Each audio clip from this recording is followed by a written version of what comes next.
Hello, Muslim friends in the world. Professor Richard Dawson stood on the seminar stage with a confident gaze. The hall, filled with thousands of students, academics, and intellectuals from around the world, echoed with applause as his name was announced. Dawson was not just a professor of philosophy. He was an icon of modern atheism, a man who had dismantled religious arguments in numerous debates for more than 2 decades. That night, he had just delivered his controversial speech, "God is an illusion. Why we don't need him." With a cynical smile, he closed his speech with the statement he always used to humiliate his religious opponents. "Science has proven everything. We don't need an invisible entity to explain our existence. God is nothing more than a primitive myth that persists due to humanity's fear of death." The room erupted once again with thunderous applause. His followers cheered, hailing him as a champion of reason and rationality. But amidst the clamor of praise, a hand was raised. A man with a neatly trimmed beard, wearing a white turban and simple attire, sat calmly in the front row. His face radiated serenity, a stark contrast to Dawson's arrogance. "Do you have a question, sir?" Dawson asked dismissively. The man stood up and smiled before introducing himself. "I am Dr. Yusuf Al-Faruqi. If you don't mind, how about we hold an open debate? I would like to hear your arguments in more depth, and I'd like to see if your beliefs are truly as strong as you think." The entire hall fell silent. The name Dr. Yusuf Al-Faruqi was not an ordinary one. He was a scholar and scientist well-versed in philosophy, quantum physics, and the history of civilization. He was known for his sharp arguments, but also for his politeness in debate. Dawson raised an eyebrow, slightly taken aback. He knew who Dr. Yusuf was. This opponent was not just anyone, but Dawson was a fighter, and he would not back down. He smirked condescendingly. "Very well, Dr. Yusuf. I accept your challenge. This debate will be the final moment for Islam to stand before science and logic." Cheers erupted once again. Dawson's followers roared in confidence, believing their idol would easily defeat the Muslim scholar, just as he had done with his previous opponents. However, in the corner of the room, a few older professors remained silent, as if they knew something that most people in the room did not. They knew one thing that Richard Dawson had yet to realize. This was no ordinary debate, and for the first time in his life, Richard Dawson would face an opponent who might change everything. The long-awaited night had arrived. The main hall of Oxford University was packed with thousands of students, professors, and intellectuals from around the world. Every seat was taken, and hundreds of people who couldn't find a place stood along the walls, eagerly awaiting what would become one of the most historic debates in the academic world. On one side, Professor Richard Dawson, the renowned atheist, sat with an arrogant posture. His confident smile remained on his face, as if he could already envision his inevitable victory. On the other side, Dr. Yusuf Al-Faruqi sat calmly, his hands clasped on the table, his gaze resting on Dawson with absolute tranquility. Unlike Dawson, who was eager to attack, Dr. Yusuf appeared as if he already knew exactly how this would end. "Let's start with a simple question," Dawson said condescendingly. "Can you prove that God exists? But remember, I want scientific proof, not just faith or feelings." Dr. Yusuf gave a slight smile.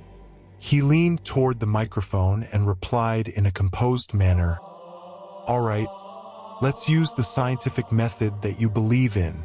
The room fell silent. Everyone waited in anticipation. Dr. Yusuf began with a simple question. "Professor Dawson, do you believe in gravity?" Dawson looked puzzled for a moment. "Of course. Gravity is a scientifically proven phenomenon. Can you see gravity? Dawson frowned. No, but we can observe its effects. Dr. Yusuf smiled. The same applies to God. We do not see him directly, but we see signs of his existence in the order of the universe. The entire room fell silent. A few people started whispering, while Dawson seemed slightly unsettled. But he wasn't ready to back down so easily. But gravity can be proven mathematically and experimentally. We can measure it. God, on the other hand, there is no single experiment that proves his existence. Dr. Yusuf nodded. You are right, but there is something even more fundamental than gravity. Something that cannot be measured, yet we all know it exists. Dawson raised an eyebrow. And what is that? Dr. Yusuf looked directly at him. Consciousness. The room erupted in murmurs. Dawson fell silent. For the first time, he didn't have an immediate response. Consciousness is something we all experience, yet no instrument in the world can directly measure it. We simply know that we are conscious. So, would you say that consciousness does not exist just because it cannot be scientifically measured? Dawson bit his lip. This is how God works, Dr. Yusuf continued. His existence cannot be measured by human-made tools, but we can see his signs in every law of nature, in the order of the universe, and within our very own consciousness. Cheers erupted from part of the audience. Some students who had initially supported Dawson now began to question their beliefs. But Dawson was not ready to give up. He switched tactics. All right, let's assume God exists. But what about Islam? How can you claim that your religion is the absolute truth? Dr. Yusuf remained composed. I will not impose Islam on anyone. But let me ask you this. If a book from 1,400 years ago contains knowledge that modern science has only recently discovered, would you consider it mere coincidence? Dawson narrowed his eyes. Like what? For example? Dr. Yusuf opened the Quran on the table and read a verse. And we made every living thing from water. Will they not then believe? Quran 21:30. Do you know when science discovered that all living organisms are composed of water? Dawson thought for a moment. Probably around the 19th or 20th century, with the advancement of molecular biology. Dr. Yusuf smiled. So how could an illiterate man in the Arabian desert, 1,400 years ago, have known this fact without telescopes, microscopes, or laboratories? The room was once again filled with murmurs. Dawson began to feel the pressure, as if he were trapped in a boxing ring with no way out.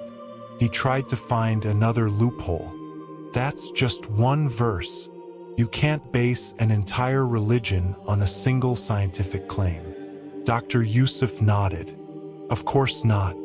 But if there are hundreds of verses speaking about astronomy, embryology, geology, and many other fields that align with modern science, would you still call it a coincidence? Dawson opened his mouth, but no words came out. For the first time in his life, he felt defeated in a debate. And deep inside, he began to feel something he had never felt before. Fear. Fear that all this time he might have been wrong. After the debate that shook the halls of Oxford University, Dawson walked out briskly. His usually confident face now looked unsettled. The applause and cheers from the audience still echoed in his ears. Not for him, but for Dr. Yusuf. Something that had never happened before. All this time, every time Dawson finished a debate, he always felt satisfied. He was used to seeing his opponents fall silent, confused, or even angry because they couldn't refute his arguments. But this time was different. This time, he was the one who fell silent. Damn it! he muttered in his heart. He got into his car, started the engine, and drove home without saying a word to the journalists waiting outside. That night, Dawson sat alone in his study.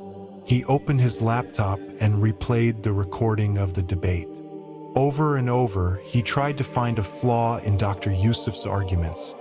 But the more he searched, the more he realized that there was no mistake he could point out. His hand clenched the wine glass beside him. I couldn't have lost. This must be just rhetorical tricks. But his inner voice whispered otherwise. He recalled how Dr. Yusuf calmly answered every question, how the arguments he had always prided himself on crumbled within minutes. Dawson took a deep breath. He turned to his bookshelf, where various books on philosophy and science were neatly arranged.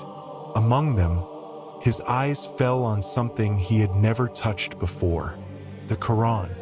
A copy of the Quran that a Muslim student had given him years ago when he first started attacking religion in academia. He had kept it as a display piece, never actually opening it. Now, for the first time, he felt intrigued. Dawson reached out, took the book, and carefully flipped through its pages. He didn't know what he was looking for. Perhaps he just wanted to prove that this book was nothing more than a collection of ancient myths, as he had always believed. But as he started reading, something strange happened. Dawson couldn't stop. He flipped through random pages, and his eyes landed on this verse. Is there any doubt about Allah, the creator of the heavens and the earth?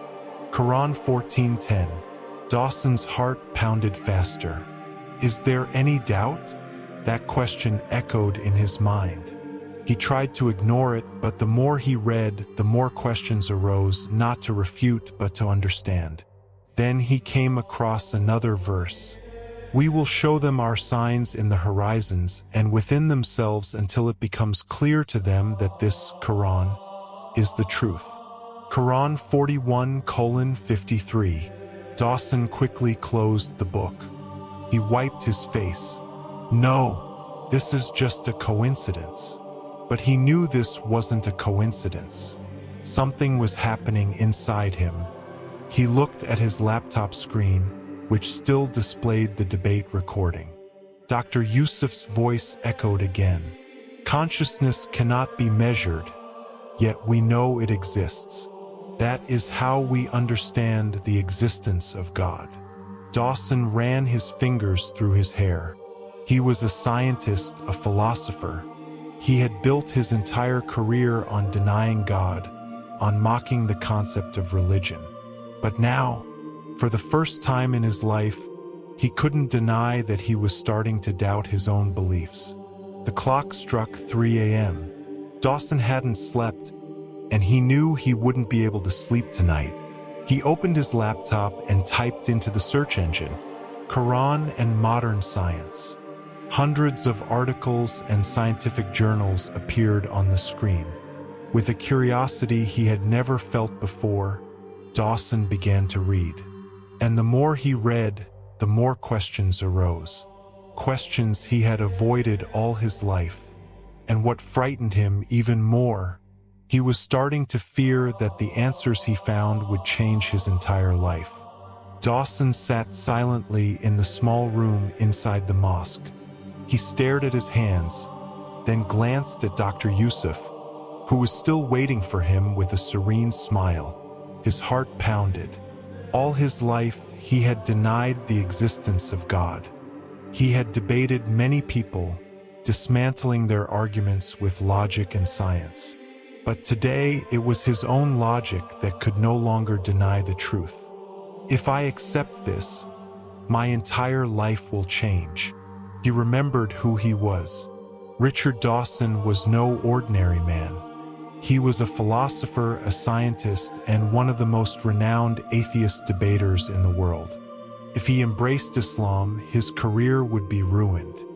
He would lose his reputation, his friends, and perhaps everything he had built over the years. But was any of that more important than the truth? Dr. Yusuf looked at him with understanding. Richard, you don't have to rush. The truth does not force itself upon anyone. It only presents itself to those who are willing to accept it. Dawson took a deep breath.